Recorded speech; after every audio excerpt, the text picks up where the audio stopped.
Sejam todos bem-vindos a esse nosso bate-papo que hoje tratará sobre um sistema construtivo que vem ganhando um espaço e muita força na área da construção civil em nosso país. Trata-se do sistema de construções com painéis em EPS, também conhecido como Sistema de Construção Monolítica. Eu estou aqui hoje com o Cláudio Chaves, ele que é gerente nacional de vendas da Divisão de Produtos para Engenharia da Macroterm. Olá, Cláudio, boa tarde, seja muito bem-vindo. Para começar, o que é e como funciona o sistema de construção monolítica? É um prazer estar aqui. Eu acho que, inicialmente, antes de eu falar diretamente do sistema de construção monolítica, falar um pouquinho sobre as características peculiares do EPS, né? O polietileno expandido, ou mais conhecido como isopor. O isopor, todo mundo sabe, ele é composto, a placa de isopor é composta por várias bolinhas brancas, coladinhas uma na outra. Se você perceber com mais atenção, essas bolinhas elas podem variar de tamanho, podem ser maiores ou menores dentro da placa de EPS. Quando uma bolinha dessa é menor, ela recebeu uma menor quantidade de ar. Então é uma bolinha mais densa, é uma bolinha que ela tem característica de maior carga, ela suporta mais carga. Quando ela é maior, ela tem maior quantidade de ar, ela é menos densa, ou seja, um produto mais leve. Essas características dentro da indústria do EPS nomeiam as placas de EPS em numa escala que vai de 1 a 7, vamos chamar uma escala de 1 a 7, que a gente vai chamar de T1 ao T7. Sendo o 7 o mais denso e o T1 o menos denso do EPS puro. Porque ainda existe dentro da indústria do EPS a possibilidade de reciclar esse EPS em 20%, 30% e 40%, usando produtos já utilizados, produtos reciclados, ou então reciclagem dos próprios descartes dentro da fábrica. Mas para a construção civil, basicamente é usado o T1, o nosso EPS classe 1. E ele também possui uma outra característica que é a denominação F. F significa que é um produto anti-chama, ou seja, o EPS não propaga chama. Ele não pega fogo? Não, ele pega fogo. Ele pega fogo e se apaga rapidamente. Se você pegar e colocar um isqueiro numa placa de EPS, nós vamos fazer essa experiência hoje aqui, você vai ver que ele vai acender e vai apagar automaticamente. Então ele é um retardante à chama, um produto que não propaga chama. Então essas características do EPS fazem com que ele seja um produto aprovado pelo Corpo de Bombeiros como um produto seguro com relação à chama. E essa característica do EPS de ser composto por 97% de ar, um EPS tipo 1, né? Um produto extremamente leve e muito resistente à compressão, muito resistente ao envelhecimento, que não absorve água, que não tem a possibilidade de receber fungos ou qualquer outro tipo de bactéria, torna um EPS um produto extremamente peculiar e extremamente vantajoso na área de construção civil. Um exemplo disso, dessa característica que todo mundo já conhece, é a utilização do EPS nas lajes, né? Sejam elas de forro ou de piso. A gente hoje percebe que entre as vigas de concreto, onde antigamente era utilizado o tijolo, né, a cerâmica, hoje é utilizado o EPS com vantagens, porque ele é muito mais leve, mais fácil de manuseio, ele é muito mais rápido, muito fácil de cortar e é um produto extremamente barato. Ele preenche o espaço que o tijolo estaria utilizando. Além de que, e principalmente, a sua construção torna uma carga estrutural muito mais leve do que aquela com a utilização de tijolo. A tua laje fica muito mais leve, né? Então essa característica especial do EPS fez com que fosse desenvolvido o sistema de construção monolítica que a gente vai falar daqui a pouco.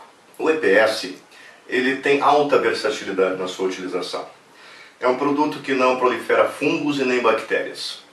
Ele tem uma característica também de proporcionar redução no consumo de energia se aplicado como isolante térmico. 100% reciclável e ambientalmente correto e seguro. É um material leve e de fácil manuseio.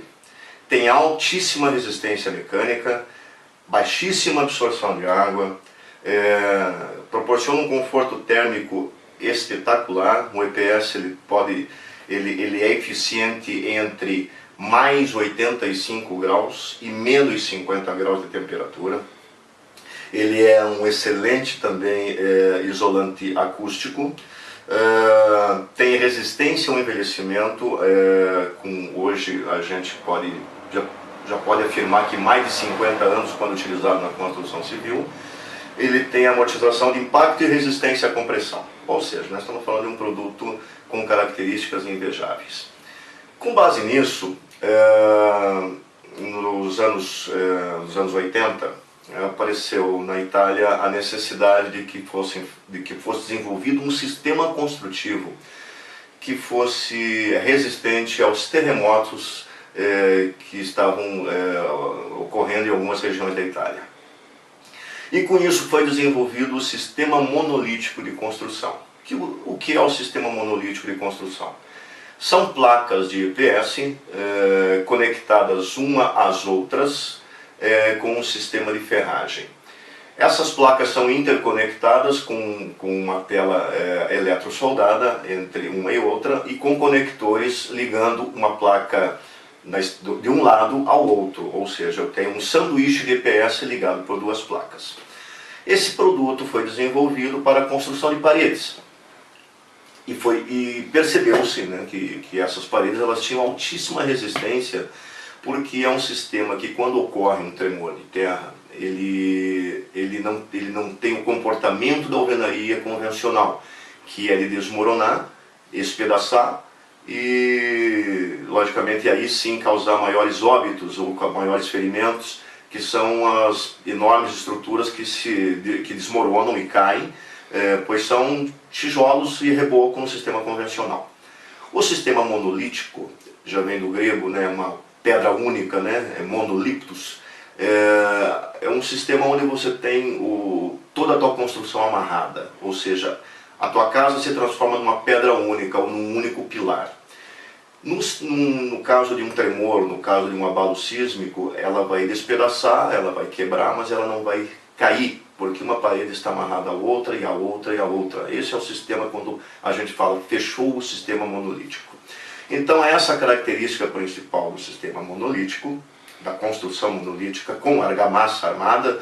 Vamos deixar bem claro que a argamassa armada é um conceito também muito novo na construção civil.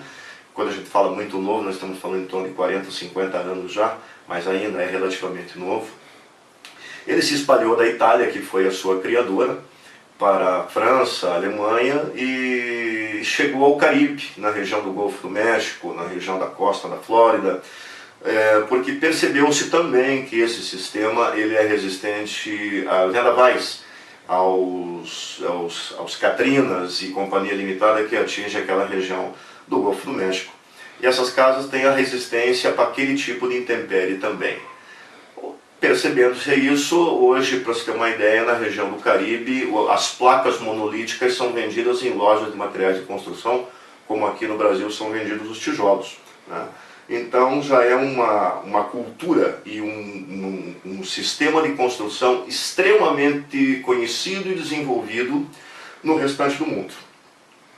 Uma outra característica desse sistema é que ele tem por ser um sistema de ferragem amarrado em argamassa com um núcleo de EPS, ele consegue ele tem uma resistência a um impacto pontual. Um impacto pontual num corpo sólido, ele vai despedaçar, correto? Um impacto pontual, carga pontual, num corpo que tem flexibilidade, ele não vai despedaçar. Imaginando um carro entrando numa parede convencional, ele atravessa a sala e pode parar lá no quarto da casa.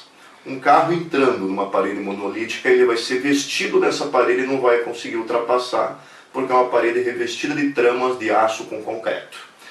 Da mesma forma, é um produto que é impossível arrombamento, né? Hoje a maioria dos assaltos são executados por marretada na parede. A gente pode dar depois de uma parede monolítica pronta, uma marreta de 10 quilos para uma pessoa, e dá 15 minutos para ela tentar abrir um buraco numa parede monolítica, ela não vai conseguir. E além disso também é um produto à prova de projétil balístico, é um sistema à prova de bala. Essas características de segurança fazem com que o sistema monolítico ganhe já uma vantagem muito grande no quesito segurança. Mas tem muito mais coisa para falar do monolítico. Muito legal, Cláudio. E como é o passo a passo desse sistema? Bem, o sistema de construção monolítica, ele reúne vantagens adicionais exatamente nessa primeira fase, vamos chamar de fase 1 da construção. O primeiro ponto que tem que ser abordado é que um metro quadrado de uma parede monolítica pesa em torno de 110 quilos por metro quadrado. Contra o metro quadrado de uma parede convencional, pesa em torno de 250 quilos por metro quadrado, na alvenaria convencional. Isso é menos da metade do peso por metro quadrado de uma parede comparado no sistema convencional com o sistema monolítico. O que essa carga, essa redução de carga vem a acarretar? Vem a acarretar um custo muito menor de fundação. Tanto que a construção monolítica, mais de 80% do sistema na construção, é feito no piso radier. O sistema radier ou baldrame quando for o caso, mas a maioria é utilizada em radier. Nós temos prédios de 3 e 4 andares construídos sob radier de 15 centímetros, aqui no Brasil. Esse sistema em radier, você vai preparar o piso, o radier vai ser preparado, e o primeiro passo são você fazer as esperas, né? O radier é um sistema de construção onde toda a tubulação elétrica e hidráulica já está preparada para passar por baixo do piso, e aí a tua casa vai ser desenhada com base naquilo que o seu radier foi composto. Ou seja, todas as paredes de fechamento vão receber esperas, que são as barras de ferro, na ordem de 30 a 50 centímetros de altura, dos dois lados, as paredes, distanciadas em torno de 50 centímetros uma da outra. Ou seja, entre essas paredes vão ser colocados os sistemas, as paredes vão ser vestidas ali dentro e vão começar a ser amarradas. No nosso produto, o macro painel, nós temos um painel de 1,80 m de largura, a espessura é variável de 50 milímetros até 100 milímetros de espessura de parede convencional, sendo que nós já fizemos paredes de 150, 180, 200 milímetros, principalmente quando são paredes para casas conjugadas. Essas paredes elas têm então 1,80 m de largura, tem essa espessura variável de 50 a 100 milímetros e a altura é do pé direito. A altura é conforme projeto, então é um produto personalizado. Quando você faz o seu projeto, o pé direito do seu projeto vai receber as placas. Essas placas elas têm uma tela de 2 metros em cada lado, não esquecendo que é um painel de 1,80 m, o que proporciona uma sobra de 20 centímetros, né, de 200 milímetros de cada lado do painel. 200 milímetros vão ficar do lado de lá do painel, à esquerda, 200 milímetros vão ficar do lado de cá do painel, à direita. Quando eu encaixar um painel do outro nas esperas, eu também vou estar encaixando esse sistema macho e fêmea nas telas. E esse sistema já começa a ser interconectado um no outro por conectores de ferro.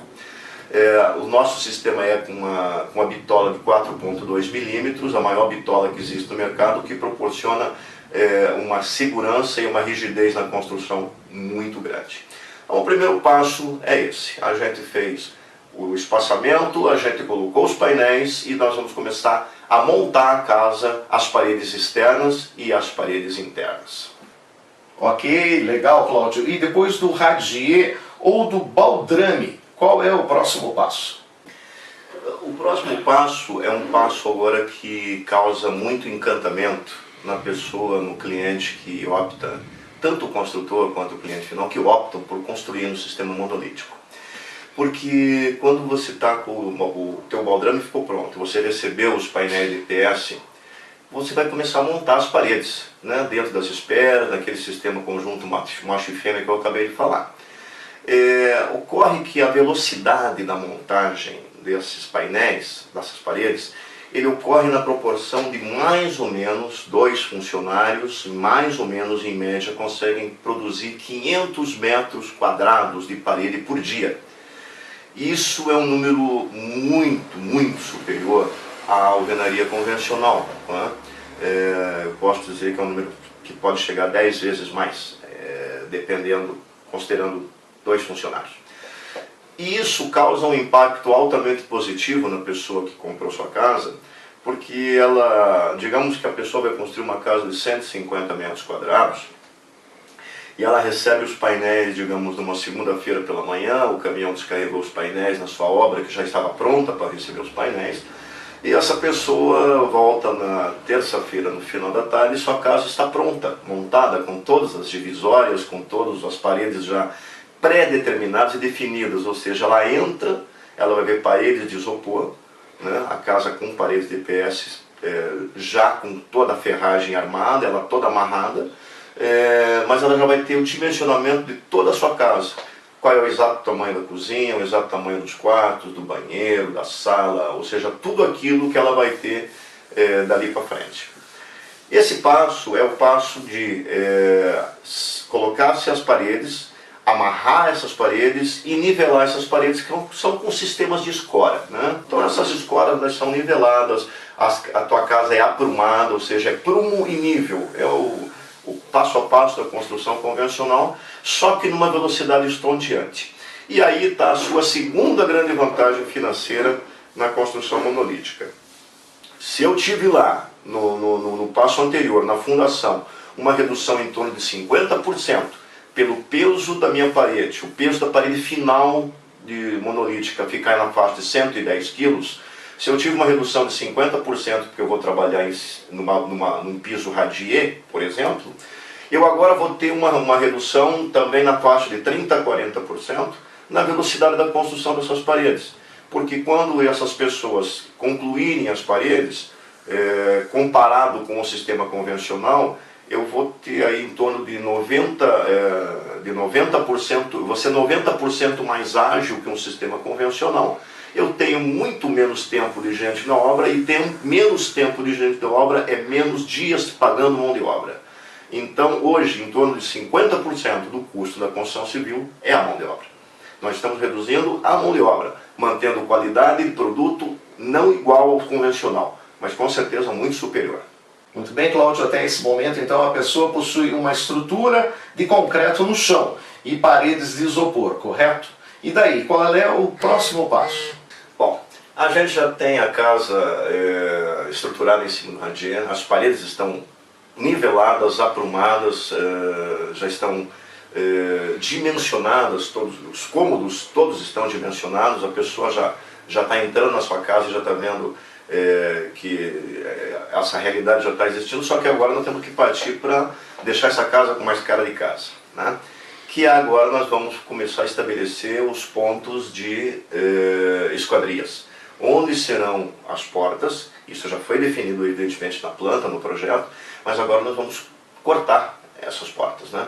Então esse sistema é um sistema extremamente rápido também, porque com um alicate específico você vai cortar a tela, né? A tela de aço do painel, e com um serrote, às vezes até com um estilete, você vai fazer toda a abertura das janelas. Feitas a abertura das portas e janelas, você vai colocar reforços, que são telas que vão ficar no sentido diagonal em cima, nas vergas e contra-vergas de janela, né? Então as janelas vão receber 4 reforços de cada lado, cada janela recebe 8 reforços, e as portas recebem os reforços superiores somente, que no chão ela já vai estar para receber a argamassa, né? A argamassa armada, evidentemente. Então no chão não há necessidade de... Não houve interrupção, né? Ou seja, a gente vai colocar somente em cima das janelas, são 8 contra-vergas das janelas, 4 de cada lado, e nas portas vamos colocar os reforços em cima das portas. Aí sim você já tem a tua casa onde você pode entrar por uma porta, por outra, passear por dentro, olhar pela janela, ver qual vai ser a tua vista e até cumprimentar o vizinho. Então, quer dizer que nesse momento a casa já possui todas as paredes, as portas, as janelas recortadas. E a partir daí, qual é o próximo passo? Bem, agora nós vamos fazer com que essa casa receba a sua instalação elétrica, hidráulica, cabeamento de fibra ótica, tudo aquilo que a modernidade nos proporciona hoje. No sistema convencional, as paredes o tijolo é quebrado e o cabeamento, a tubulação é passada. No sistema monolítico, você não vai quebrar nada, né? Você vai começar a fazer, primeiro, que é por onde passará a elétrica e a hidráulica vai ser demarcado com uma caneta colorida. Pode-se fazer azul para o elétrico, vermelho para o hidráulico, verde para outro tipo de sistema que venha querer diferenciar ou correr paralelo, né? No caso da internet, fibra ótica, alguma coisa assim. Com um soprador térmico, o soprador é acionado contra a parede do EPS e o EPS se retrai. Ele não gera nenhum resíduo, ele se retrai e prepara-se para a tubulação ser passada ali, ou seja, ele recolhe, né? Isso não gera resíduo nenhum, vai ser passado toda a tubulação e dali para frente a parede vai ser recoberta, né, que é o próximo passo que a gente vai falar.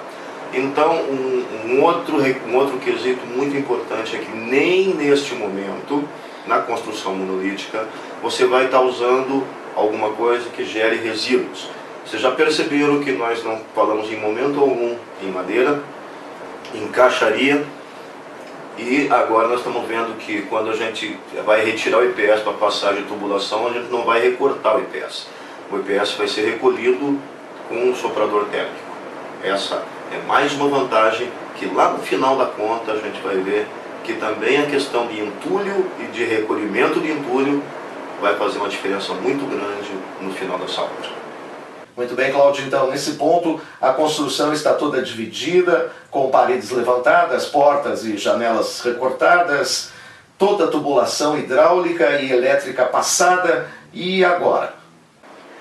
Ok, agora nós vamos começar a fazer a aplicação do chapisco, né? Ou seja, começa a aplicação do concreto, já da primeira fase da argamassa armada, do microconcreto na sua casa. O chapisco é aplicado num traço grosso, ele deve ser, isso é uma característica que tem que ser observada com muito cuidado, porque ele tem que ser aplicado dos dois lados praticamente simultaneamente, né? Se eu tenho uma parede de 10 metros de comprimento por 3 metros de altura, eu vou aplicar o chapisco do lado de cá da parede, a mais ou menos 1 metro ou 1,5 metros de altura. Terminei esse chapisco, eu já vou fazer a mesma coisa do lado de lá da parede. Terminei esse chapisco, vou fazer o próximo 1,5 metro superior do lado esquerdo e a mesma coisa do lado direito. Para que isso? Se eu pegar uma parede de 10 metros de altura, chapiscar essa parede somente de um lado, fatalmente eu vou fazer com que essa parede tenha uma tendência a ficar torta para um lado, porque ela está recebendo carga somente de um lado e do outro lado nós temos somente EPS e aço, tá? Então eu tenho que fazer com que isso seja similar, ou seja, eu tenho 3 metros, eu vou fazer 1,5 metro, 1,5 metro, 1,5 metro, 1,5 metro. Minha parede é de 5 metros, eu vou dividir isso em 3 cargas simultâneas, mas sempre respeitando os dois lados, para que eu não tenha o problema dessa parede vir flambar de um lado ou outro, porque depois eu vou ter que corrigir isso na segunda fase, que é a fase do reboco. E isso vai me causar transtorno em obra que pode ser corrigido e evitado agora na aplicação simultânea do chapisco dos dois lados da parede. Então o primeiro passo, logo após isso, é o chapisco. Cláudio, me conta, o microconcreto ou a argamassa armada, ela pode ter infiltrações? Essa é uma pergunta que está sendo muito corriqueira, né, no processo da construção. Principalmente pessoas aí que estão construindo perto do mar, com medo da maresia, alguma coisa assim. Os novos sistemas de aglutinantes que são incluídos na argamassa, os novos produtos aglutinadores que são incluídos na argamassa, eles têm também um alto teor de impermeabilizante no seu processo de concepção quando misturados na argamassa, né? Então vamos partir do princípio que hoje existem estações de tratamento de água e também de tratamento de esgoto, até usado pelo governo do estado de Minas Gerais, em algumas regiões do Brasil, aí, vários estados já estão também usando. Essas estações são feitas de forma artesanal, utilizando argamassa armada. Ou seja, estações de tratamento de água, tanques de reservatório, cisternas, onde é armazenado tratamento de esgoto, onde é armazenado líquido, evidentemente que sem nenhum tipo de contenção, sem nenhum tipo de infiltração. Um outro detalhe também, o produto é largamente utilizado para a construção de piscinas, ou seja, o sistema monolítico, você constrói uma piscina mais barata, uma piscina mais resistente e uma piscina personalizada, do tamanho que você quer, fugindo dos padrões da indústria de piscina de fibra. E evidentemente que isso dá mais uma garantia e uma certeza e segurança que o produto não permite infiltrações. Ninguém vai fazer uma piscina num produto que permite infiltração, né? Então a questão da infiltração não existe no produto, isso tem uma coisa que tem que deixar bem claro, evidentemente fazendo o traço correto da argamassa a ser aplicada nesse produto. Cláudio, e esse microconcreto ou argamassa armada possui uma mistura especial? Veja bem, a concepção da argamassa armada, ela é uma concepção, logicamente, de um produto diferenciado. Porém, a gente não vai trabalhar com um produto específico, um tipo de mistura específica. Nós temos hoje o conceito de que, hoje eu particularmente trabalho na recomendação da argamassa, eu tenho 5 sugestões de argamassa. Essas sugestões de argamassa, elas vão desde o seu custo até a sua disponibilidade local. Basicamente, o produto é composto 3:1 na areia e cimento, normalmente areia média a fina, ou seja, 3:1 areia e cimento, um tipo de aglutinante, que tem vários no mercado, e um inibidor do cal, um substituto do cal, justamente para que o cal não tenha contato com a ferragem, que é o sistema de argamassa armada ou de concreto armado, né? Então é fundamental a gente ter esse conceito de que isso vai variar de região para região, disponibilidade de produto para disponibilidade. Existem hoje as argamassas industrializadas, tem gente que não consegue ter sucesso com argamassa industrializada na questão estrutural. Outras regiões já não têm nenhum tipo de problema com esse conceito, ou seja, utilizam a argamassa industrializada para a questão estrutural sem nenhum problema. Qual é o problema decorrente, né? Estruturalmente a gente tem um produto que possui uma carga de compressão admirável, né? O nosso produto, o macro painel, eu estou com um pedaço dele aqui, nós estamos vendo aqui do lado do produto o sistema de ferragem transpassado nele. Vamos perceber aqui que nós temos aqui dutos a cada 15 centímetros, que é o espaçamento da tela. Esses dutos aqui são as nossas chamadas microcolunas, né? Então esse produto aqui eu tenho de um lado o EPS e do outro lado eu tenho esse produto aqui já argamassado. Metade dele um chapisco, fase do chapisco, para perceber que é um chapisco grosso, né? E a metade de baixo aqui ele já no reboco acabado. Ou seja, essa fase aqui é a fase em que o teu produto, a tua casa já vai estar no reboco final. Daqui ela vai estar pronta para receber o gesso, ou vai receber aqui massa corrida, ou seja lá qual for o tipo de acabamento que vai ser colocado. Custo de argamassa é a coisa mais variável que existe hoje, porque eu tenho argamassa que parte de 20 centavos o litro até 40 centavos o litro. Depende do aglutinante, da região, da mistura. O importante é que a argamassa tenha a garantia de não proporcionar fissuras na construção. Carga de compressão. O macro painel possui uma carga de compressão de 24 toneladas por metro linear. Por isso, eu consigo fazer uma construção de até 4 andares sem nenhum tipo de coluna adicional ou de cinta de reforço em cima de cada parede. É um sistema autoportante de parede que nós temos no Brasil, edificações de 4 andares sem nenhum tipo de coluna adicional. Com relação a sobrados e tudo mais, não precisamos nem conversar sobre isso. Tá? Um outro detalhe que eu acho que é muito interessante eu frisar é que a argamassa utilizada no processo do chapisco é exatamente a mesma argamassa, o mesmo produto utilizado na fase do reboco. Não há nenhum tipo de diferença de uma fase e outra. Né? Isso aqui é fundamental, que sempre seja utilizado o mesmo produto.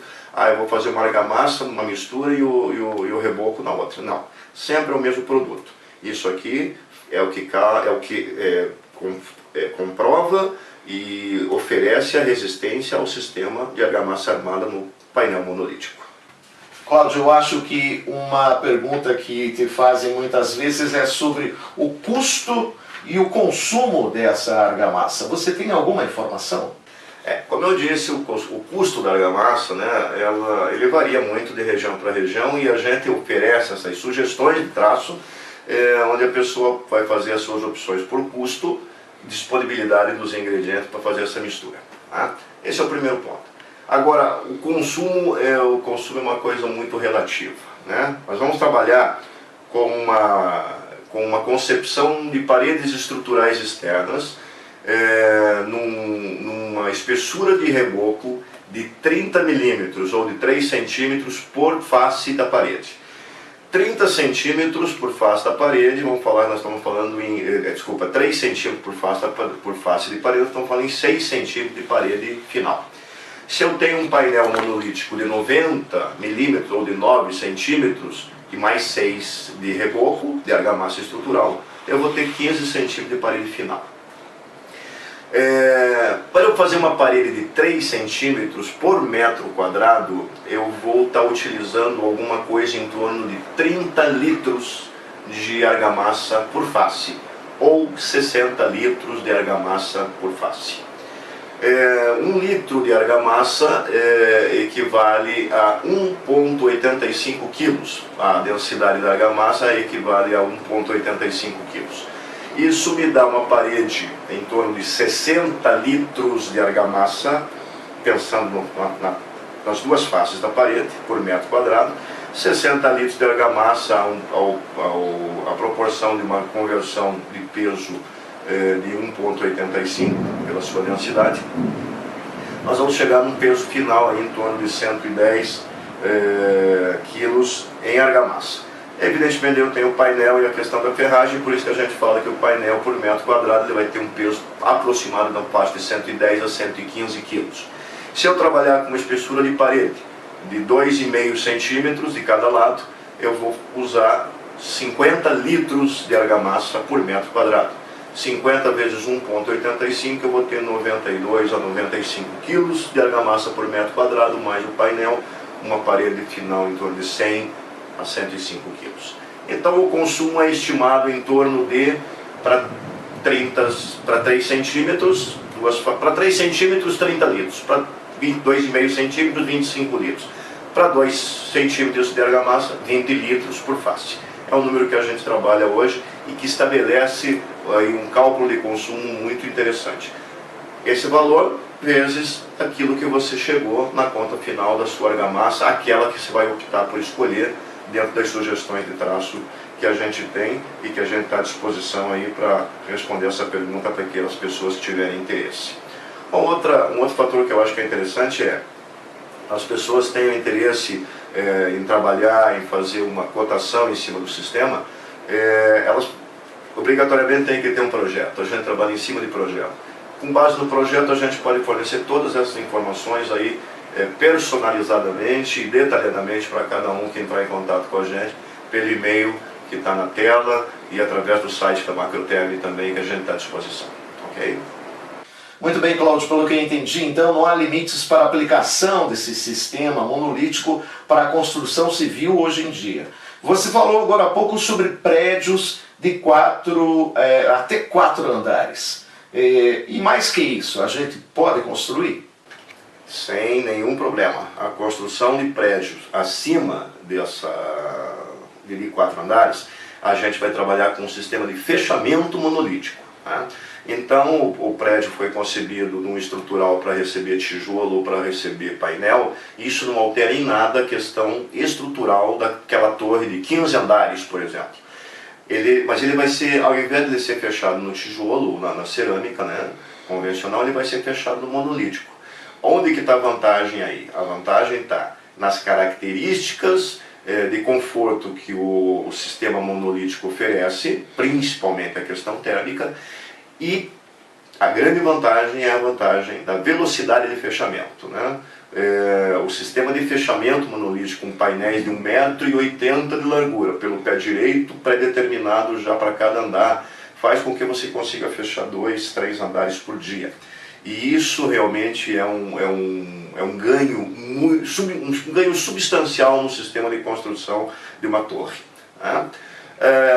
Especificamente falando sobre a questão do conforto térmico do EPS, é que dentro de uma construção de EPS você tem uma constância térmica que fica entre 18 e 22, 23 graus.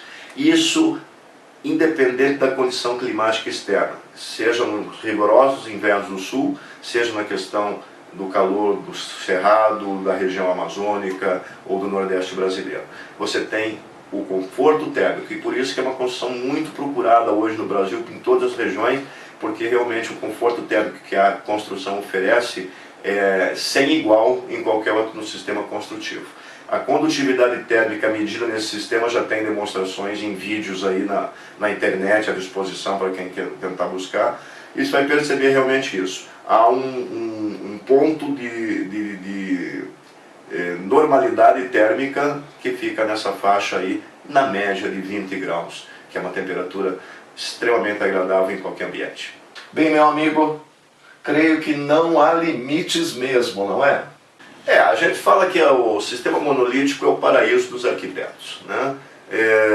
Tudo aquilo que a criatividade da arquitetura conceber, ela pode ser, ela vai conceber e pode ser executada no sistema monolítico. Desde o sistema de barracões, sistemas de abóbadas, escadas, paisagismo, projetos diferenciados, sistemas de containers, sistemas de casas móveis, tudo pode ser concebido hoje no sistema monolítico. Eu não tenho nenhum temor em afirmar que nós estamos diante do sistema construtivo mais eficiente, moderno e principalmente mais econômico que existe hoje no mercado nacional. Eu novamente me coloco à disposição, a Macroterm, através do nosso site, do meu e-mail, meu contato pessoal que está aqui embaixo, para qualquer dúvida, qualquer instrução adicional e para a gente conversar quando você quiser, quando você tiver uma dúvida, nós estamos aqui para isso. A nossa função é trabalhar em cima da modernidade construtiva nacional e creio o monolítico ser hoje o que há de mais moderno no mundo. Muito obrigado e boa sorte.